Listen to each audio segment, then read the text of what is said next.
I bet y'all wasn't expecting to see 1, 2, 3.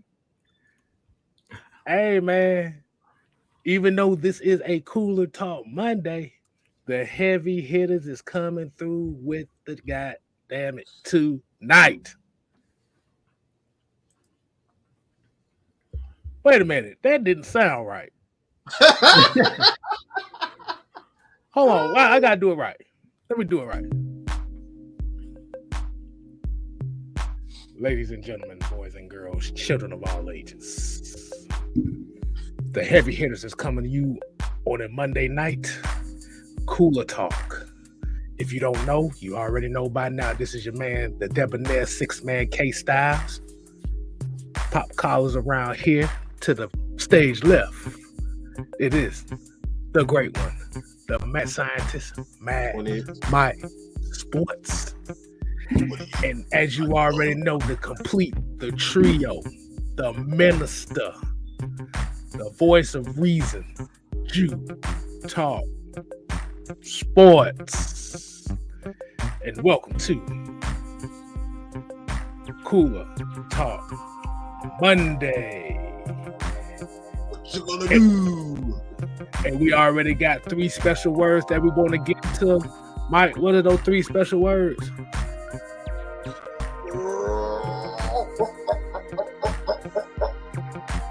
Real roll call.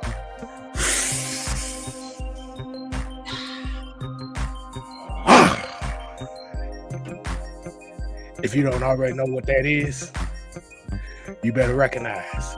And today's roll call is going to go to, we got Javon J.D. McDaniels. We got Joseph Thornton. We got Boomer Falcon, YMOF Jamal, Bubba Gump, Kenneth Lewis, Aunt Jay. We got the professor in the building, Noah Tyndale. Hold on, let me go ahead and highlight this right quick.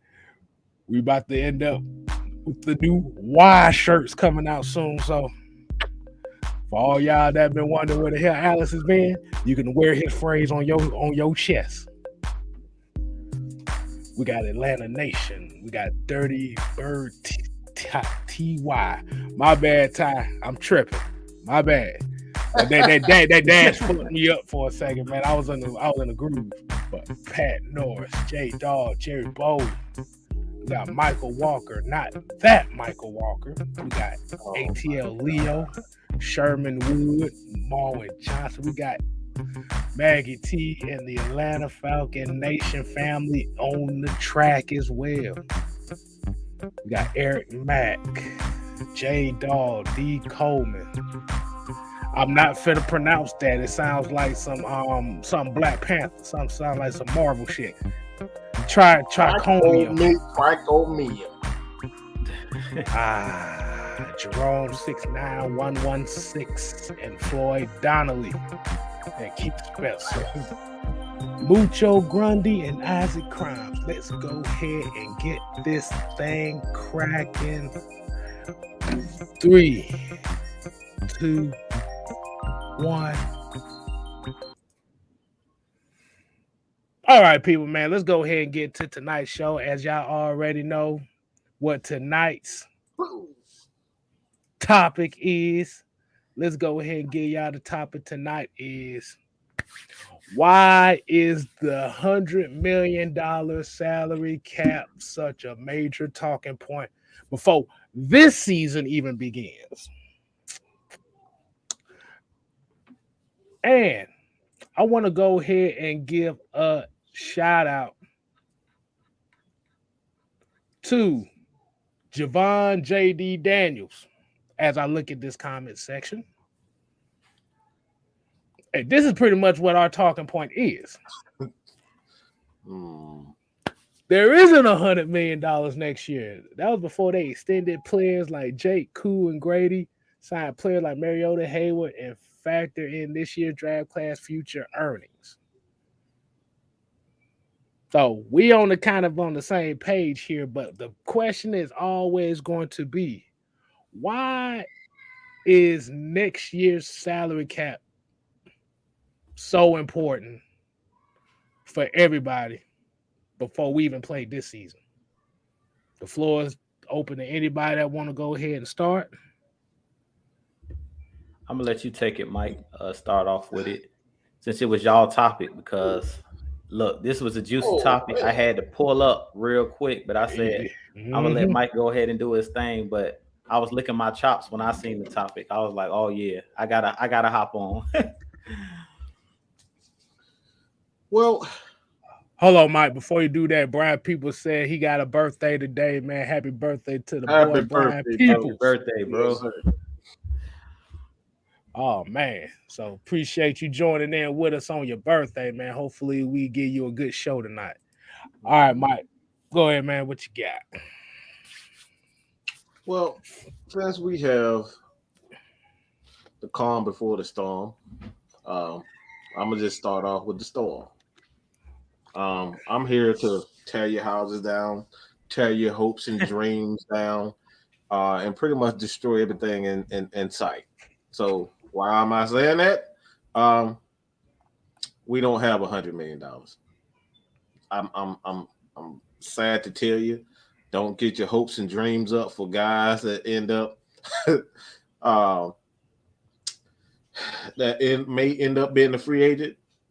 You know, guys that may be, guys like Ndamukong Suh, the Von Millers. Not that those guys are going to be free agents. I'm just like throwing out examples that we may see a veteran guy that could immediately impact our defense or offense next year. I'm telling you right now, just don't get happy. Don't get used to seeing. Well, I'll say this: get used to seeing the Atlanta Falcons not spending money the way that you are used to seeing it in previous regimes. I won't go in too much there because I think Jew really want to eat this one up. So I'm a lob it up to him because Jew and Kev look like they got a smirk on their face. So I'm gonna do the nice thing. Okay, everybody not used to me being nice, but I'm gonna be the nice guy and I'm gonna lob it up to Jew and see what he do. That wasn't much of a storm. Right. What the hell was going on, bro? We need the storm before you pass it to the cone. Because y'all about to get. No, bro, you taking point on this, but you said the cone, you gotta go off on it. Then we come with the cone. I mean, it was. I just said, don't get used to it. I mean, that's the easiest I can. That's the easiest I can say. Look, your dreams about to be destroyed right about now, and you about to get to it. Y'all about to get to it. Oh, so you said it's oh yeah, shattered dreams. Shattered dreams. That went over so many people's head right there, but I didn't even know I lobbed that up to him. Go ahead, Drew. What the hell, bro? So look, I'm gonna try to tiptoe like Mike did. I'm gonna try to tiptoe like Mike Davis for this one because I want to say something for you, Kev. So I'm not gonna go in like I normally do. I'm gonna try to keep it short and sweet. I'm gonna do my best case styles for this one, but we're just gonna start with this. Terry Fontenot, he said going into this offseason, everybody know that Foye was a free agent. We wanted Foye back.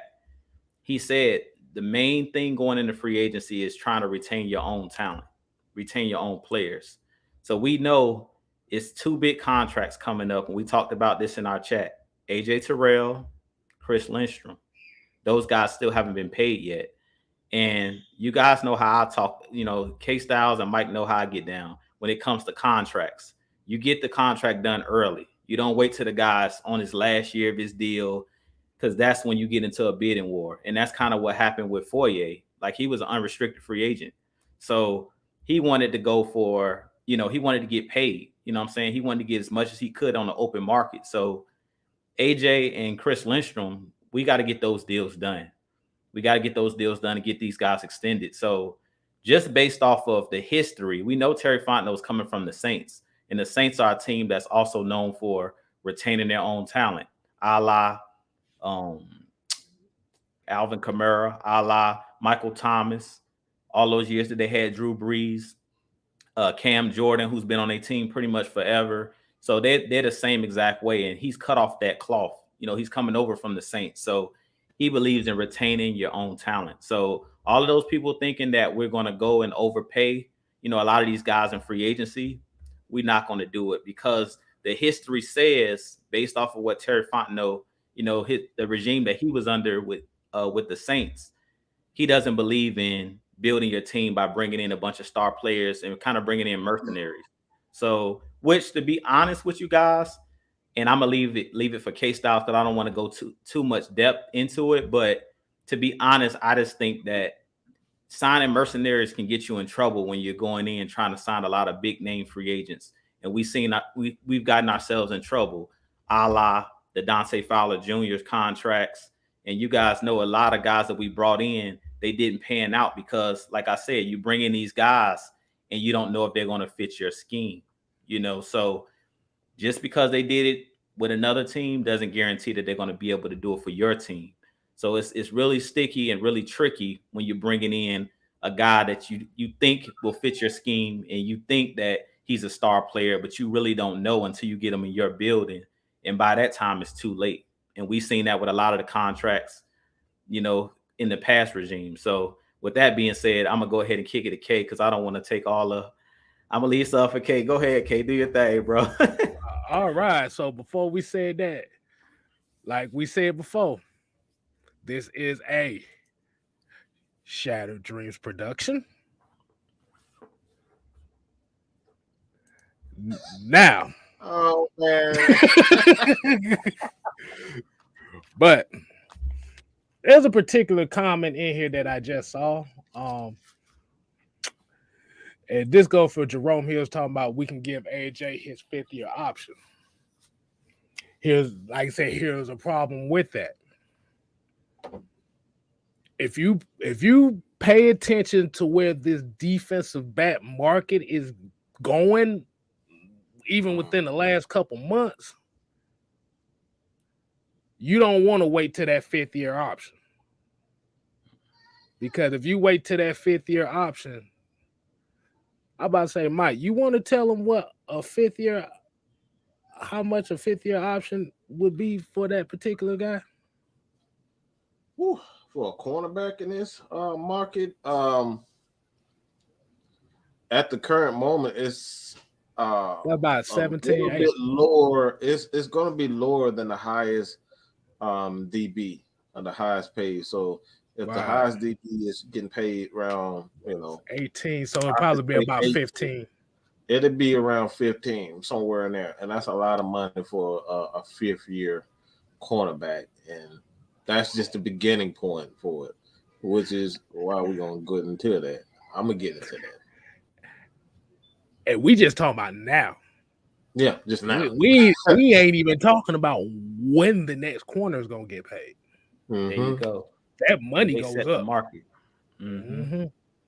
This is why the franchise tag is such a catch-22 as well. See, the thing is, for a guy like an AJ Terrell, this is why I said this year is going to be very crucial for him, because if he ends up with the same exact type of season or close to the season he had for this upcoming season like he did last year, you ain't got no choice. You seen the last couple corners that done got paid. That's a whole lot of money, fellas. You don't want to wait. You don't want to wait until that 5th-year option to lock your guys up, because you want to lock them up early, so you ain't got to worry about paying the premium down the line. Same thing with Chris Lindstrom. Like Drew said, these are the two guys they're going to be looking at, and we're not even talking about the other potential guys they might be wanting to keep, whether it be a Caleb McGarry based on his season, it could be an Isaiah Oliver based on his season. They might want to bring back Rashaan Evans or Lorenzo Carter just in case. So you're possibly looking at about almost 90-something, almost 80 to 90-something $million worth of re-signs just on those 4 players alone. If they decide to go with the 2 big guys, the 2 big name contracts. Let me say something real quick. Go ahead. Because these comments already irritate me. I'm trying to be nice. But people have been talking about, like, we are so focused on the big name players, and rightfully so. Everybody's so focused on the big name players, but Jude, Kev, answer these questions. You ever heard this thing called the team concept? What if the team actually continues to get better? How do you build when you build a team that can get to the playoffs? You do realize that those guys underneath the superstars get paid too, right? Mm-hmm. What happens when those guys perform well? Money, money, money, money. That's the thing. Mm-hmm. We're so focused on what Terrell is going to get, what Lindstrom is going to get. We forget about the most important aspect of football, and that's development. Mm-hmm. So when these guys actually develop properly, they got to get paid. Okay? Right. You do your job well at work. You looking at the boss like, bro, I've been here for 16 hours. Hey, man, look, you gonna give me a bonus? Like, I'm just saying, do we get overtime for staying here after 8 hours? Like, they started looking at these players. These players started looking at each other like, hey, man, AJ just got $100 million. Man, if I can get half of that, I'm good. Right. What if Malone starts to develop and he becomes a Von Miller? What if Taquan Graham becomes another Grady Jarrett? What if Marlon Davidson becomes a Grady Jarrett? These things are possible. We've seen it throughout the league time and time again. Nobody knew that Aaron Donald was going to be Aaron Donald, the greatest defensive lineman, arguably in the history of the game. Nobody thought that. Mike, so look on our team. Go ahead, Drew. I knew you was going. I know this. I don't mean to cut you off. All I was going to add is we just seen it on our team with Foye. Foye became a star linebacker. We couldn't afford him, so we had to get rid of him. Like, we just seen that. Like, he developed. Nobody's seen him coming. Like, let's be real. If Dan Quinn them really actually knew that Foye was as good as he was, he would never have been a reserve player in a special teams player. When we had the guys that were in front of him, Devondre Campbell, and the guys we had in front of him. So, it goes to show, like, divvying out that money, things can become, can get real tricky when you got to figure out which players you want to pay.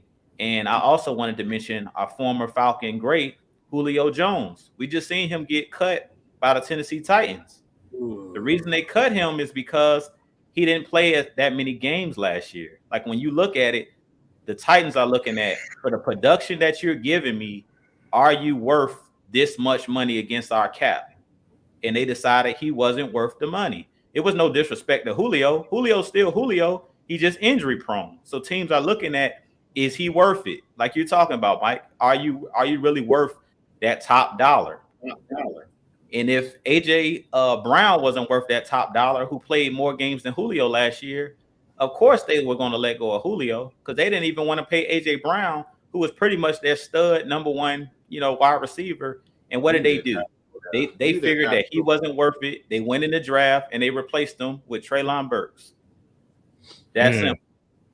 And kind of getting to this comment right here was Zigzag said, look how the Cowboys did the Dak situation. Oh, they about to do Zeke like that too. So they about to do Zeke like that. So you went from a possible 30 to 35, which could have saved your ass. Like you said, now you're paying 42 to 45. Now, that 15 million don't sound like a lot, but that's a lot. That's a big gap right there. And now you're releasing guys like Amari Cooper and guys like you can't afford to keep everybody, you know? Mm-hmm. And this is why Zeke might be next. Because you waited too damn late. And then with the Dak situation, that's even worse because you didn't have the luxury of having that option. So you got to make a decision real quick. And I said you put up a comment earlier about you said something about Sauce about Ahmad Gardner. Yeah. Let me ask y'all a question. Is that the reason why people wanted him? Because of the idea that if AJ develops very well, that you're going to have to pay a lot of money to him?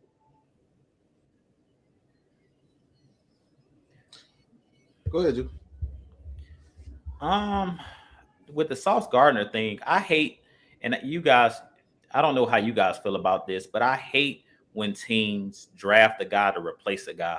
And I'm gonna just go take it to basketball really quick because the Cavaliers are pissing me off with the same type of situation. We're going through the same situation right now. Yeah, you with Colin Sexton. I've been wanting this guy to get a contract done. They went to the last minute. Now he's a restricted free agent. We brought in the kid. We drafted the kid on last Thursday night out of Kansas. And it's a similar situation where he plays the same position as Colin Sexton. So now it's kind of like, okay, well, if Colin Sexton don't sign with us, or if he don't accept the amount of money we're going to offer him, then we're going to replace him with this guy. The thing about it is, do you know this? If this guy is Colin Sexton, is he like you putting? I hate putting pressure on young players. That's what I'm saying. I hate putting pressure, that type of pressure. Colin Sexton is dang near an up and coming star. You know, him and Darius Garland are two of the best young guards in the league. So I don't believe in replacing a star player, a bona fide star right now for a guy that we haven't seen play in the NFL. And that's pretty much what you would be doing if they would have got Sauce Gardner and then said, okay, well, we're going to see if he can replace AJ Terrell. You're putting a lot of pressure on this kid because AJ Terrell, he already is a top 5 corner. Mike said he's the best corner. And, you know, due to the numbers, he's the best corner in the NFL last year. So do you believe a rookie is going to be the best corner? Unless you Deion Sanders, which I don't even know if Deion, when he first stepped on the field as a rookie, was the best. You know what I'm saying? Could call himself the best corner in the league. So to me, I don't believe in replacing great players with rookies. To me, you're putting a lot of pressure on these rookies when you do that. And 9 times out of 10, just off experience alone, you're not going to hit the ground running, especially at that cornerback position. That's a position, probably the toughest position to play outside of quarterback, is covering these wide receivers based upon the rules of today's NFL. So I'm not buying it. I got to see it to believe it. I believe in faith, but I don't think that Gardner Johnson is AJ. Right. That's just me personally. I don't see it. And even let's be real. Was AJ his rookie season? No. Let's be honest. AJ wasn't even the AJ his rookie season that we saw last year. So I don't think that you can replace AJ. Like, you're gonna have to pay up. Like, we're gonna have to pay him. Right. We're not gonna be able to replace him with a rookie. I'm just being real. Right. Because the reason why I asked that question, because I always thought like it was so weird that this Sauce Gardner talk blew up like it did, knowing that you have a guy that's on the verge of stardom on your team. Now, people are looking at it as, well, you can have a tandem of corners, but not thinking about the market for the corners. As you see a Denzel Ward, Jair Alexander, the way that they get paid. If you draft a Sauce Gardner, you was not affording AJ Terrell. So that's why I came up with that question. Was people, and I want people that watching, if you want to answer this question, was the Sauce Gardner talk more so of replacing AJ so you wouldn't have to pay him that money? I know that's thinking too hard into it, but I just had to put it out there. No, I think people pay too much, man. and like in Madden, if you got 2 good corners, I'm trying not to be disrespectful for that. I didn't say that to be disrespectful or to be funny, but people think this is Madden. Like Madden, you can have 2 corners and pay, 2 elite corners, and then like build your defense to a place where it's like, all right, you got adequate D lineman up front. Like you may have one guy that you can pay $100 million up front, but like, and man, you can have 2 elite corners. Well, not in this league. You can't pay. It's hard to pay even 2 DBs, whether it's just a cornerback. Over $50 million now, because a lot of these quarterbacks and offensive linemen and defensive linemen are getting paid so much money. So it's difficult to even pay those guys money. So it's like, to be honest, people just think this is a Madden culture, and it's just not that. It's so much money invested into these players now, and then like you have to market. You have to think about marketing them the proper way, because like one of the main reasons why the Falcons traded Matt Ryan is because he was no longer marketable for us anymore. Like the fan base no longer believed in him and Julio. They saw him fail over and over again. And from a standpoint, I hate to say this to a lot of even Matt Ryan supporters, including myself. I'm a huge Matt Ryan. I think he's the second greatest quarterback in my opinion, behind Peyton Manning. But he was no longer marketable for this fan base. So you have to move on from him. You have to get those exciting players. People are excited about Ritter. They're excited about AJ. They're excited about Grady. They're excited about a lot of these Kyle Pitts. They're excited about these young guys. So they're easier to market. So when that market started to go up and they started to get, hey man, hey, I like this. I like this. I like T1000. You know what I'm saying? Dude look like he's gonna be a piece. That's when these organizations start to pay attention to it. So whoever that marketable guy is, who's going to emerge out of the smoke, so to speak, for the Atlanta Falcons, they're going to get paid. And this is one of the main reasons why I would say don't get excited about spending money in free agency. You're going to see exactly what you've seen these last 2 years. I want to hit a couple of these comments here right quick. This is from Jerome. He kind of said both of them. He said you can't win in this league with just one good corner. You got to have 2. Demetrius Smart, who was drafted true in the first and offered in the second. One problem. How long did they last with the Falcons? We just saw the team. And then here's the other one. Here's the other one. He said, Cleveland paid Denzel Ward and drafted Greg Newsome. Teams do it all the time. It's smart to pay your number 1 corner, draft your second, and then let the second corner go when his contract is up.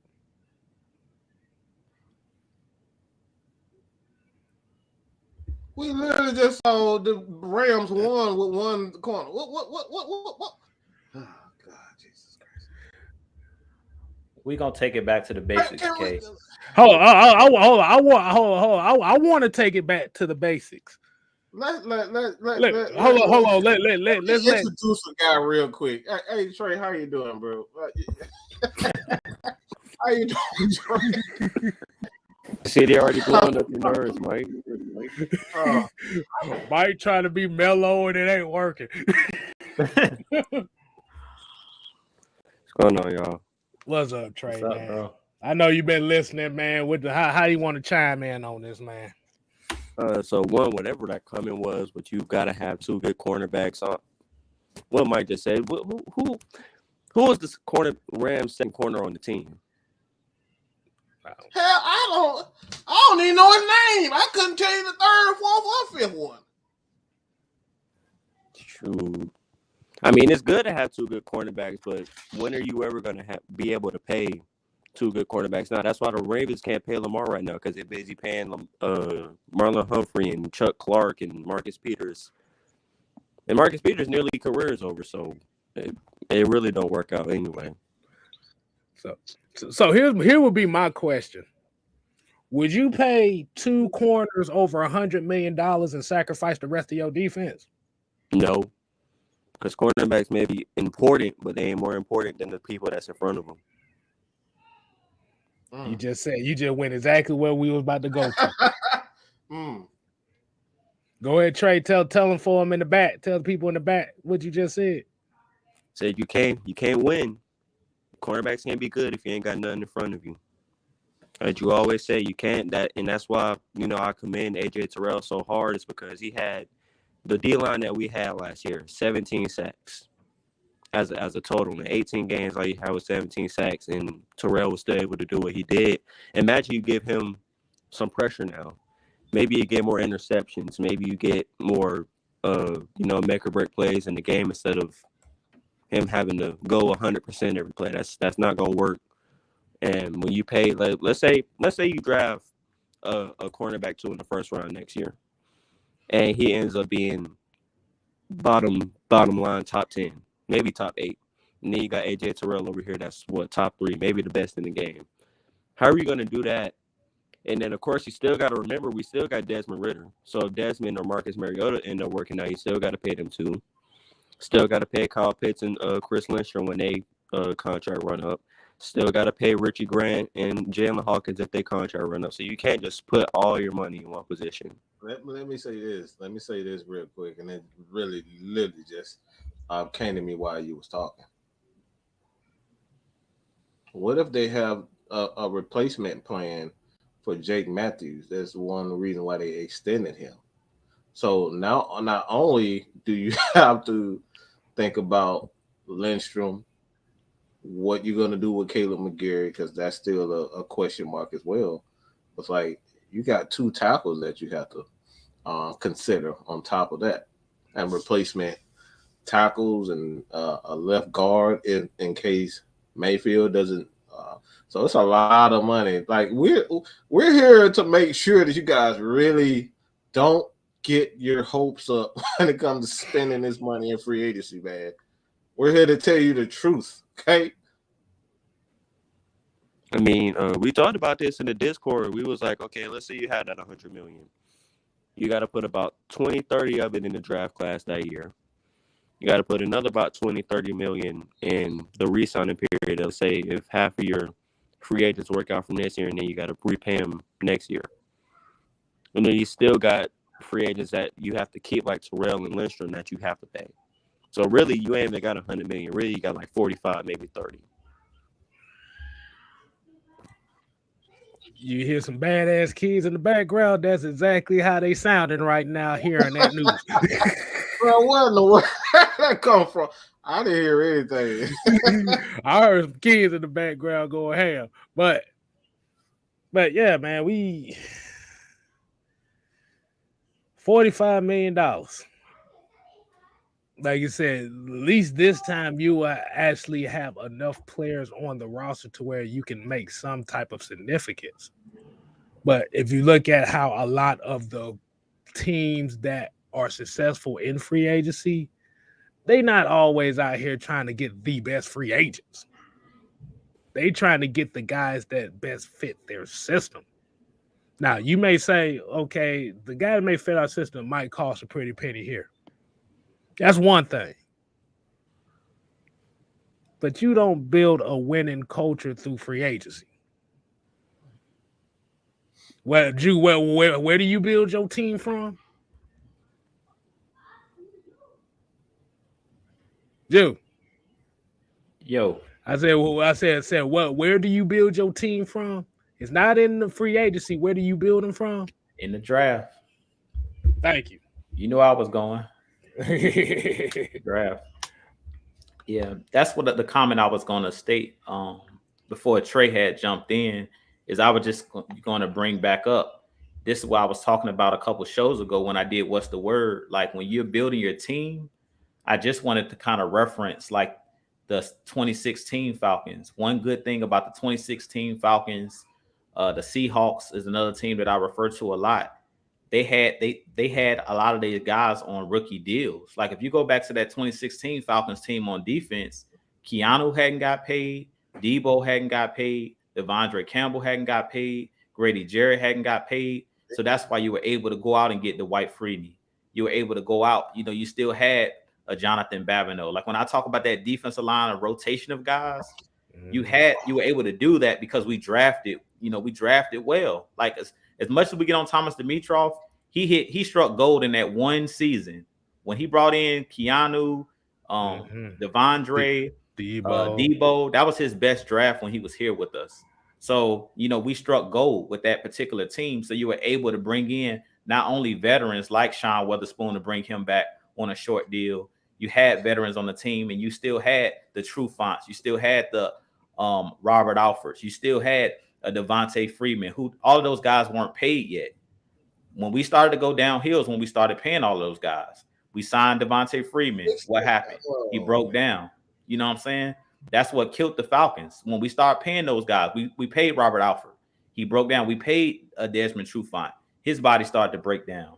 So to be honest with you guys, usually the teams that win, they draft well, and usually they win before their players get their big deals. Because what went wrong with the Seahawks is when Russell Wilson got his big contract, they couldn't afford to continue to pay the Legion of Boom.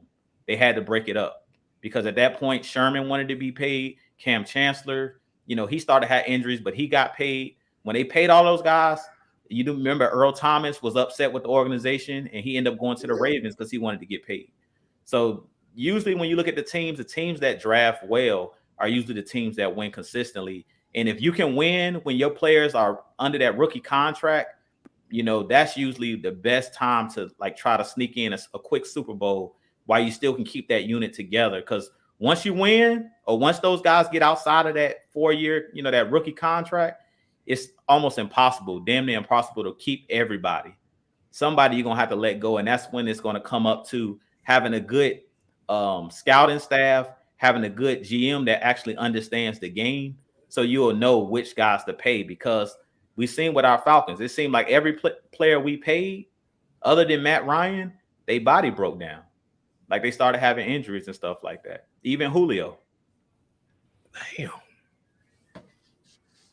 Damn, I never thought about that. Yeah, damn you. Good God, you. Just like it really. Everybody that got paid broke the hell down. I never thought about that.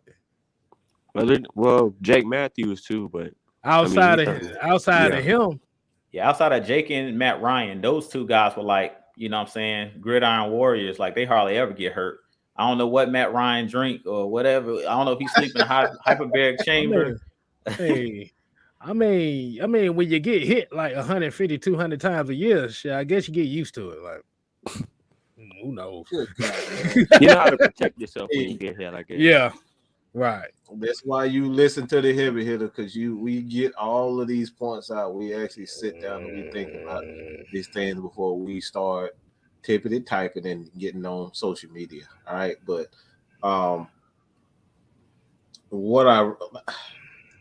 one of the things I wanted to point out too is that I hear this not so much here. I just think there's not enough emphasis on the coaching staff. The thing about when you look at the teams that you just named, the Falcons and 16, even 12, they had a very good coaching staff with Mike Smith. Mike Smith had he had Mike Mularkey. Like in the beginning, he had Mike Mularkey. He had a number of Greg. Now he had a number of guys that have been through that player development phase. You had Rich and the Dan Quinn era. Obviously, we had I don't know why I just wasn't just totally blank with his name, but Kyle Shanahan. How the hell did I go blank with Kyle Shanahan? But yeah, we had Kyle Shanahan, and like I said, his coaching staff. I mean, let's just be real. 3 of those coaches that was on our staff are head coaches right now. So we gotta put a more emphasis on the coaching development. We got guys like Frank Bush right now, who was let it be like he has a history of developing linebackers. Obviously, Dean Pease has a resume of his own, and We can go on and on about these coaches, but when it all come down to player development, is a direct derivative for coaching. You don't have a good coaching staff, it really doesn't matter. And this is why we say now that we like where Arthur is going. We like where Terry is going because they have a clear vision. This is the first time I can say, in all honesty, outside of the Dan Reeves team, Falcons team, that we know what we're going to get and where they're going to go as far as their draft is concerned. We may not know exactly the people outside of me and Jude. We knew what he was going after Drake. Yeah. We knew he was going after Drake, but outside of that, no, we joking, man. But outside of that, we know exactly what this team is looking for. Like from the Dan Quinn era and the Thomas Dimitrov, from year to year, we were just praying to God that we don't get another damn wide receiver. You know what I'm saying? So we have a clear vision of what these guys, and I think that's the most important thing. And this is the reason why I say that the NFL is a bunch of fucking hypocrites. Why? Because the Patriots do the same shit year after year, and they get praised for it. They have not changed. Bill Belichick can't change his philosophy in years, if ever. He been doing the same boring shit since he was in Cleveland. And now that we got Arthur Smith doing the same boring stuff over and over. Oh, his offense is boring. His offense is boring. Do I have to bring up the Pittsburgh Steelers? Do I have to bring up the? That's okay. I was about to say the Dallas Cowboys, but they even losing themselves. They see that's a whole nother thing. But the successful teams do the exact same thing. They have the same type of they have the same type of formula. The formula. I was looking for a magic word, but that ain't the magic word. But they have the same formula for success. It never changes. They look for the same type of outside linebackers, the guys who quick, fast. They might be light. Joey Porter was muscular as hell, but he was a smaller outside linebacker with speed and power. That's the same thing with TJ Watt. They've been looking for the same things over and over and over again. So at the end of the day, it's about having a formula and sticking to it. And we finally understand what the Falcons are, but somehow the NFL is looking at us and say, oh, wait, we don't have players. Mm-hmm. I think the magic word you was looking for is culture.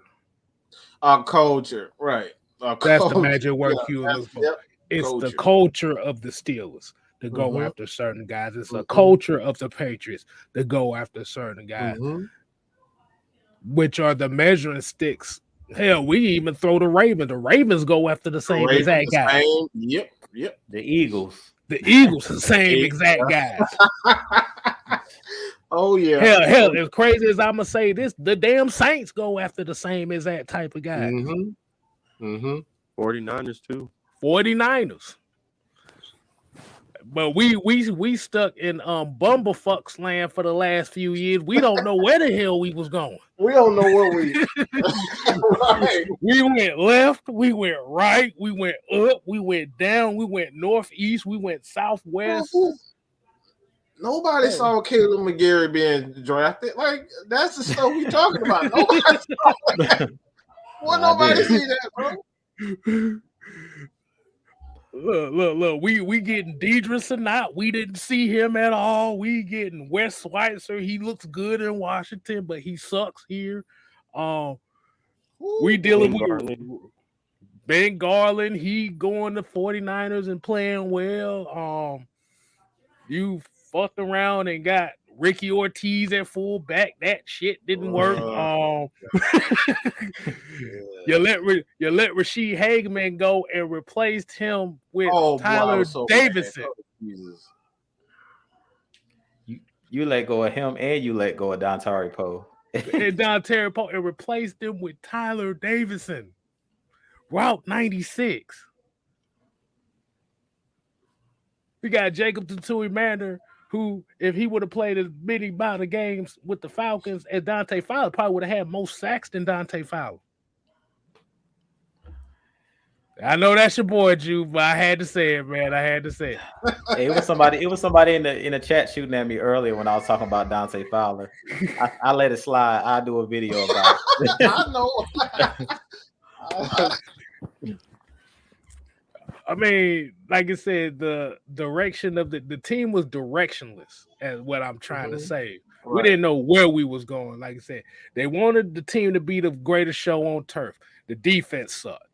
They tried to be balanced. Both sides ain't that good. We're going to try to be zone-oriented, cover 3. Can't sack the damn quarterback. So our offense has to score 47 points a game to win, as we saw Cowboys a couple years ago. And that's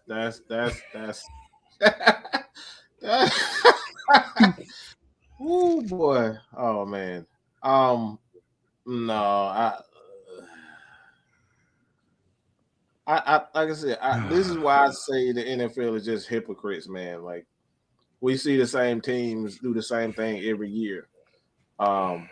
Even the Rams, they know exactly the type of receivers that they want. They know the offensive lineman that they want. They know the defensive lineman that they want, and they stick to that.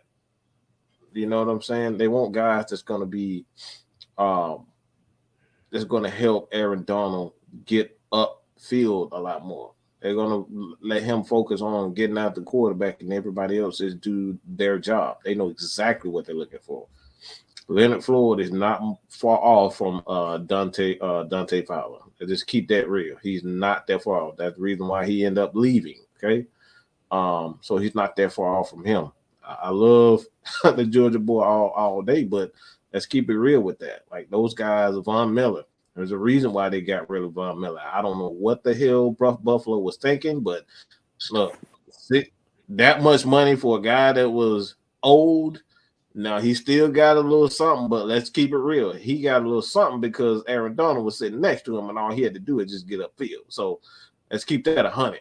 So at the end of the day, like I said, man, it's about developing players and having a strong coaching staff, a strong front office, and understanding. And let me throw this out there too, real quick. Just throw this out here real quick, and people going. I know Jeff Schultz gonna be mad as hell with me saying this, but y'all got to stop disrespecting Rich McKay. That's all. I'm gonna sit it right there. Stop disrespecting Rich McKay. He's a champion, motherfuckers. Okay, he's a fucking champion, and that's all I got to say about that. All right. Anybody else want to elaborate for a couple minutes before we get to the other one, or y'all got something y'all want to say on that? I do have something to say, but I'm gonna just save it. I'm gonna save it for Wednesday night. Oh, it's something about Dante Fowler, but I'm gonna let it breathe. Okay, so he said, I can't wait for that. I got it. We're gonna be waiting on it. Ooh, boy. Since we getting into the final 15, the final stretch, y'all done pissed you off. Hey, man, you ain't letting that comment go, boy. I'm sorry, G, but your boy was hitting them Ryu spin kicks like a motherfucker on the field, bro. I'm just saying. Y'all gonna like it. Like I said, I'm gonna save it. I got some bullets in the chamber, but I'm gonna save it. I gotta hear this. Oh my god, I can't wait for this. All right, so we're gonna get to the final topic of the night. Like I said, pretty much what the title, the second part of the title was Freddie Freeman's return to Atlanta. And the reason why we're talking about this is not so much of the series, but we're going to talk about the situation and how it got to this point. And how does he really feel about leaving Atlanta? So Anybody want to kick it off, or does the 6 man need to take point on this? You can take point. You can take. All right. Okay, so as we already know, the series Braves Dodgers happened this past weekend.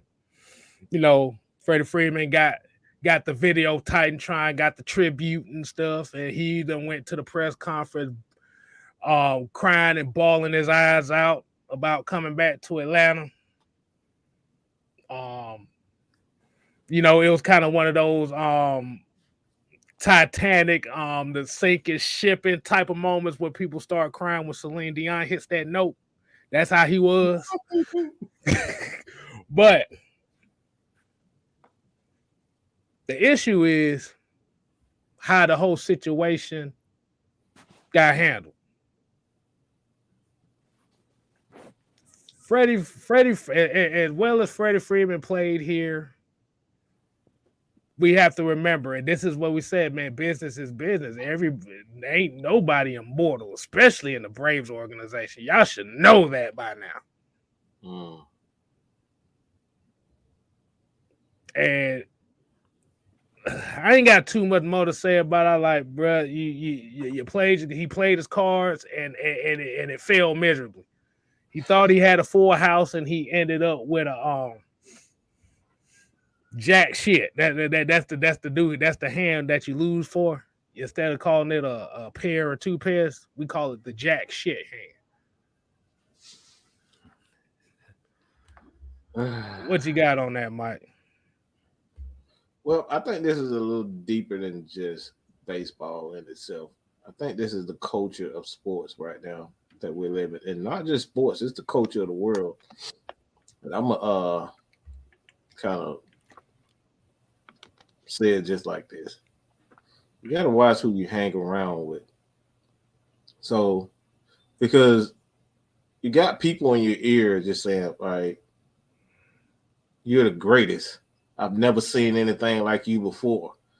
You know what I'm saying? We've seen this with Julio Jones. We see it with Calvin Ridley. We see it with a ton of players who end up, you know, and I just hate to say this, but like Odell Beckham. Odell Beckham should have stayed his behind in New York. I don't care what nobody say. He should have stayed in New York. That was the best play for him. He was loved. He was like, he fit the culture there. And he was the man there. But the issue is he had people in his corner telling him he was the greatest. You shouldn't take this type of stuff. And, you know, you got Julio Jones. Now we're saying he looking like a complete moron. He's looking like a complete fool right now because, you know, he went on live TV and say, "I'm out of here." And then next thing you know, yeah, your ass is out of here. You're out of the damn league. You ain't playing for nobody. And you got guys like Calvin Ridley, you know, obviously he has the wrong people around him and they're not giving him exactly what he needs to hear and the proper that's the proper advice. Now we can all say that maybe he does have that, but at the end of the day, this is where it's important to have people who really have your best interests at heart and they're vocal about it. Okay. I don't talk about, I'm not saying having people that's in your corner and they're not vocal about it. Look, if you got to go on social media and say, "All right, Julio, you need to calm your ass down. You need to stay with the Atlanta," whatever the advice, somebody needs to be telling this guy the right thing. And I feel as though that right now, Freddie Freeman, he got bad advice, whether it's from family or his agent. One of those people, if not both, told him the wrong thing. His heart was clearly with Atlanta. You can see it on his face. You can see it and just his whole demeanor. He's just not Freddie anymore. And like I said, I think that's deeper than just you know, him wanting to be Atlanta. I think he truly, as I always say, your home is where your heart is. I truly believe that he loves the city of Atlanta. He loves the people. He loves the organization. This is where he grew up. I mean, as a kid, like we got to remember, this dude was like 17 when he was drafted. So all he knows is the Atlanta Braves and the Atlanta Braves culture, Georgia. That's what he knows most of his life, his adulthood. That's all he knows.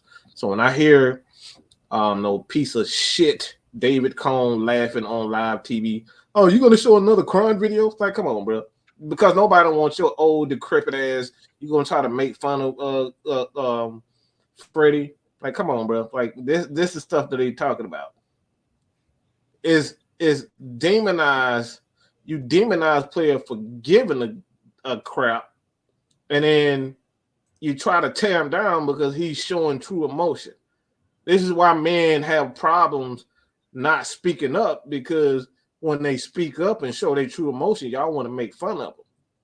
Now, like I said before, I do believe, looking at Freddie, I think he knew that he made a mistake, and for several reasons why he ended up, making that decision. But like at the end of the day, man, got to keep the right people around you.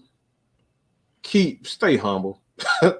Please stay humble, because I guarantee one day you're gonna be looking up and said, "I wish I wouldn't have done that." Stay humble, bro. Yeah, let me give a couple shout outs here to my player partner Sonya. She actually works at the games. She said they booed Freddie and gave him a standing ovation at the same time. So they gave him a standing boo. I love Freddie, but I just think he's just listening to the wrong people, man. You can't be listening to everybody. You gotta do what's in your heart. Always follow your heart, man. If your heart is telling you, take less money just to be happy, you got to take being happy, man. Take being happy over money. Money is not going to make you feel better. It's not going to make you sleep at night. I don't care how many damn pills you take. I don't care how many therapists you go to. Being happy at night, being able to sleep well, that's everything. Hey, and shouts out to Toxic Falcon for the $1.99 super chat. He said he don't know why, but the Falcons will make the playoffs. Hey, I hope so. You know what? Damn that. Hey, it's a possibility. We're gonna say that. We just need stuff.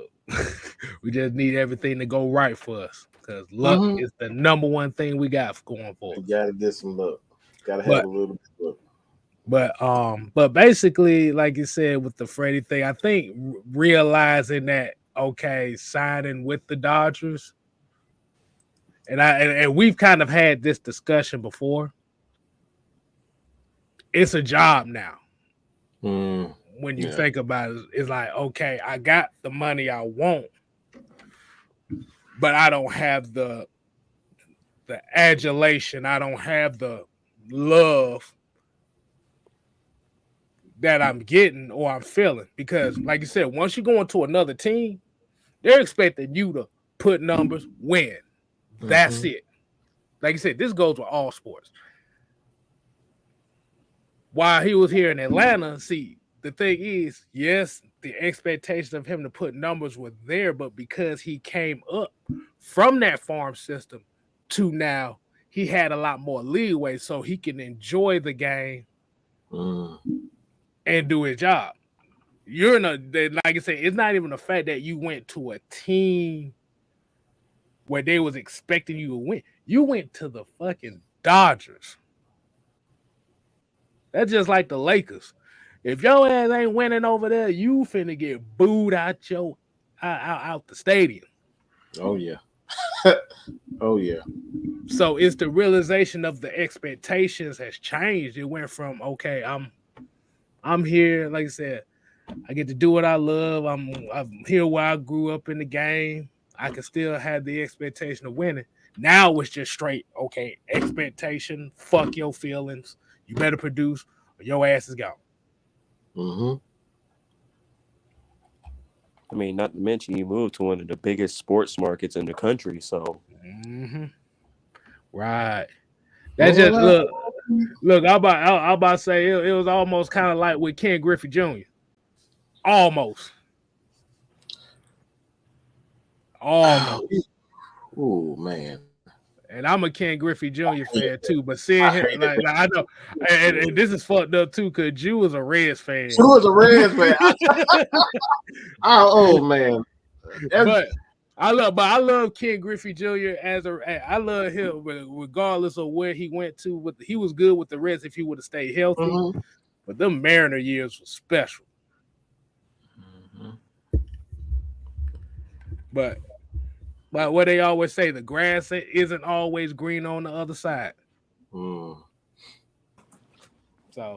let's go ahead and start winding it down. We're gonna let the fellas give their final thoughts for the night, man. We just wanted to get that little topic out the way. So Trey, we're gonna let you start off. You want to give the people your final word for the night?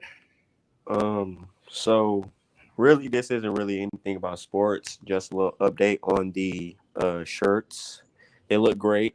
Got a little preview of them earlier. They look fantastic. So I'm just letting y'all know that. But yeah, I would say, keep faith in the team, keep faith in the city. A long ways ahead. And also head to that Saints game first week too. So might get y'all a little recording of that, a little pregame or something like that.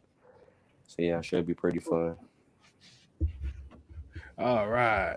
Appreciate that, man. I was about to say the minister, you want to bless us with your final word for the night, man?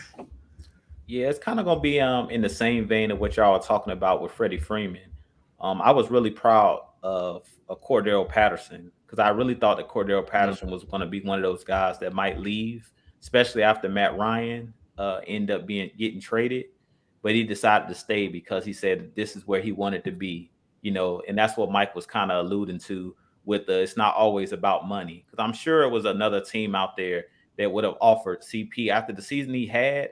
I don't think he had any monster deals out there because he is, I think, either 30 or over the age of 30.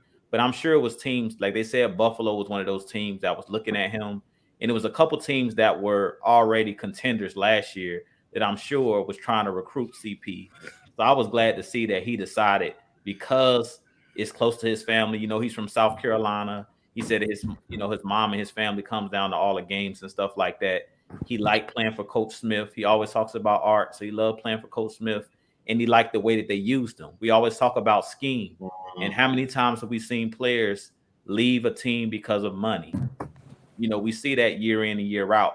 We see guys, decide to leave a team based off of the money. But the way that he was loved here by the fans last year, I can say CP was probably the fan favorite.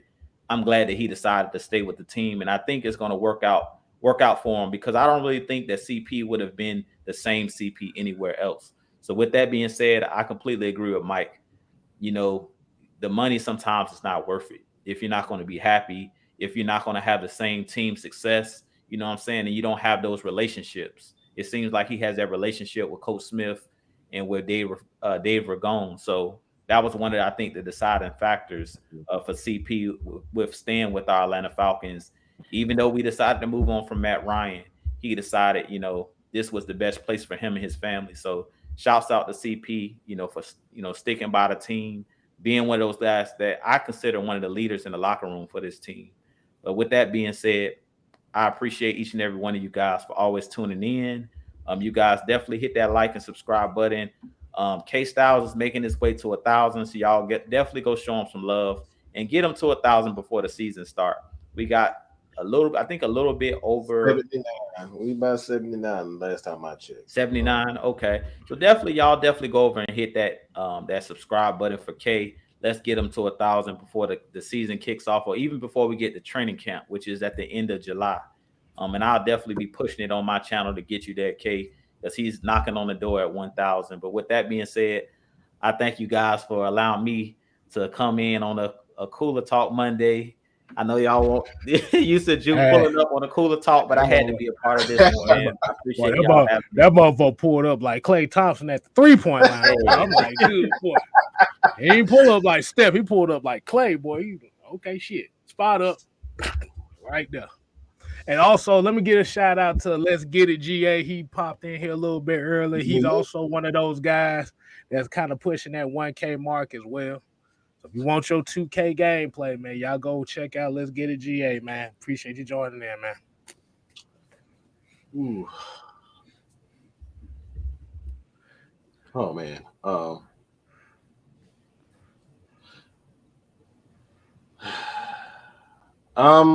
I'm gonna go out and say this.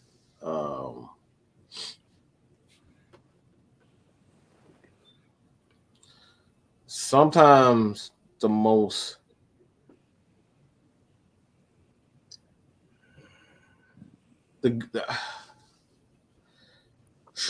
I'll just come out and just say it because I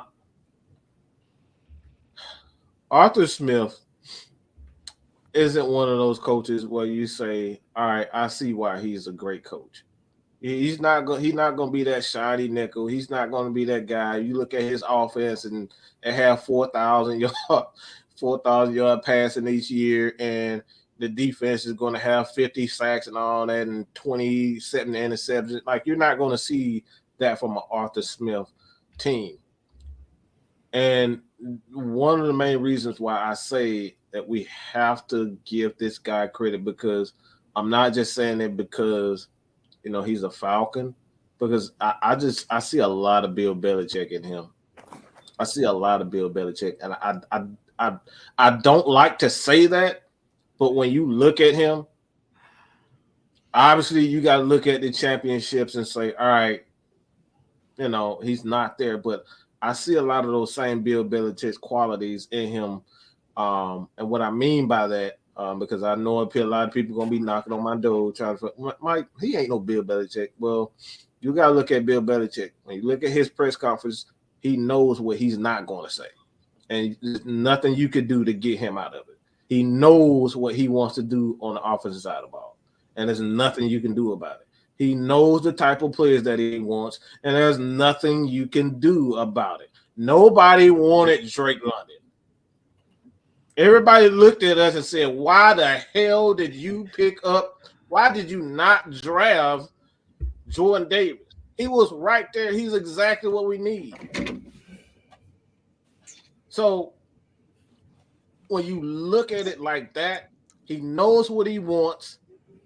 And players, scheme, the organization, they know what they want, and they're not going to budge. People thought Bill Belichick was absolutely crazy for allowing several players to walk. Jamie Collins, we can go on and on and on and on. Like, bro, he let so many players walk, and people thought he was crazy because he let these great players, and we talk about great players, walk. That's the same thing that Arthur did. He let Matt Ryan walk. He let Julio Jones walk. Hell, he about to give Calvin Ridley his walking papers. And who knows what's going to happen with Deion Jones at this point. Like, he's still on the team, but we don't know what this guy's going to do. So at the end of the day, he's so much like Bill Belichick. I love it. Why? Because as a coach, as a leader, if you don't believe in your own vision, how the hell can you sell everybody else on your vision? And that's all I got to say about that. All right. So you already know I got to come in with the closer. You know what that means. Mm-hmm. So we definitely appreciate everybody tuning in tonight to Cooler Talk Monday. My final word for the night will be some of the most ignorant. Wait, no, I gotta stop the music. I gotta stop it right quick. Come on. I just saw some of the most ignorant, stupid, sit your goofy ass down shit I ever saw today. If y'all wondering what the hell I'm talking about, there was a brother today that got killed at a Subway because he put too much mayo on somebody's sandwich. He got killed. No, I'm dead ass serious. It's all in Atlanta news. I said, ain't this some of the most ignorant? See, you're gonna go to jail for life over some mayonnaise. I'm sorry. I don't mean to laugh, but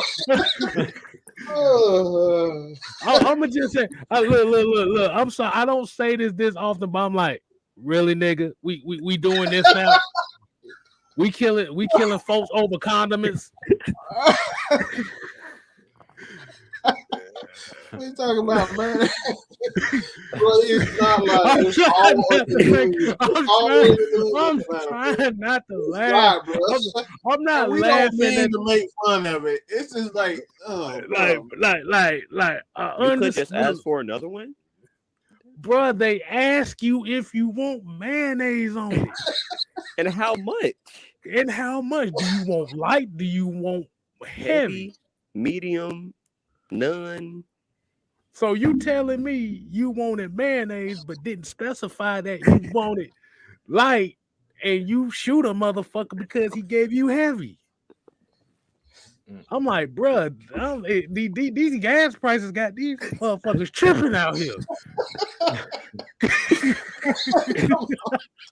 Hey, man, it's too late for me to be trying to lose my crap, man. Come on, K-Style. I'm about to say, damn, man, I'm about to say, Bubba, we got homeless people with OnlyFans page now. So like, what the fuck?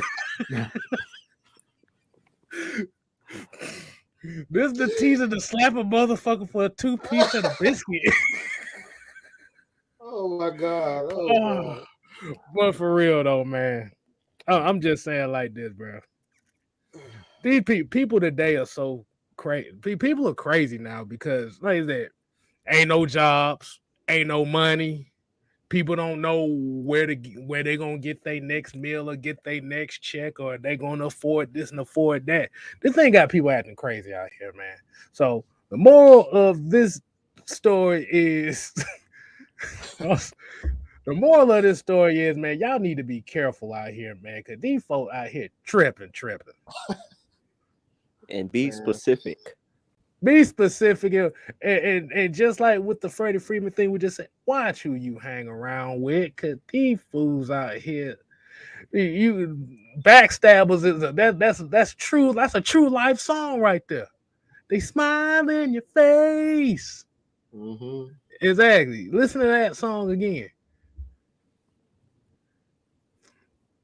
Man, but because at the end of the day, bro, man, we all we got, and this is not just us black folks as well. We all we got around here.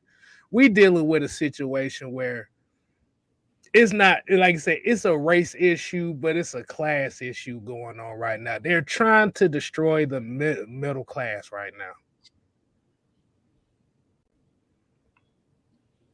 I'm just gonna leave it at that because this is not a political channel.